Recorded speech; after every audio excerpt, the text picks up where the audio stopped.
Hi from rainy Brooklyn. So this beautiful plant I'm holding up is part of a purple leaf sandcherry tree. We've been having a lot of rain and some storms, as I'm sure everybody has heard. And one good thing about storms, I'm not minimizing their severity, by the way, and that they do cause damage, and I hope everyone's safe. One positive is that sometimes leaves fall from trees in greater proportion than they would normally. So if they don't hurt anyone and they land on the ground, on the street, you can pick them up and use some of them in dyeing. These purple leaf sandcherry leaves make a light brownish purple dye if you boil them. I've used them that way before, but today I want to try something called bundle dyeing. So I have this big piece of silk in front of me, and I am going to lay out the leaves on top of the silk and then use a rubber band to roll up the silk kind of like a burrito or a giant piece of sushi.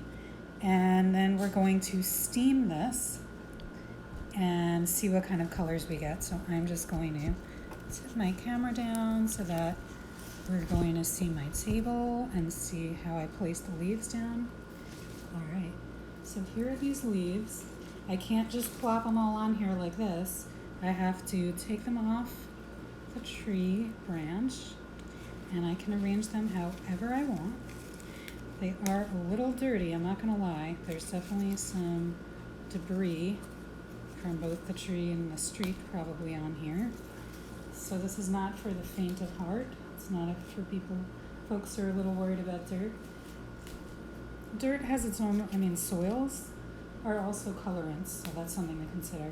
So this bundle dyeing is very much like printmaking, where the imprint of the leaf might come out on the fabric, and the place where we put the leaves is important because it's going to determine where the color is, and when we roll it up there will probably be some overlap. So I'm just going to keep going with these leaves, gently, strategically placing them in different spots. Small leaves, big leaves. Thinking of almost like I'm making a painting.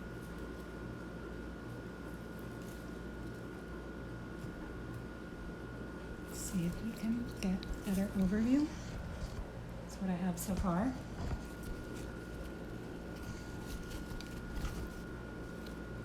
I'm going to keep going.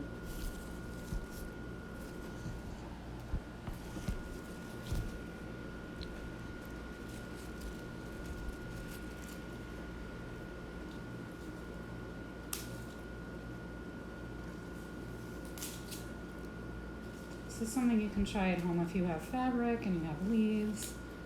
They don't have to be purple leaves, they can be green. You can even try things like onion skins that are left over from something you might have cooked. Purple cabbage is a good one, avocado skins.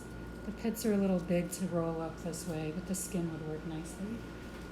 Just put everything face down on the fabric. And I have what I think is enough stuff. So the next step is to roll, and you'll see my hands in a second. I'm starting at one end of the fabric, and I'm grabbing and rolling. Just rolling this up gently like a scroll. I'm gonna slide this over, keep my roll. Okay, so I'm almost done with this part.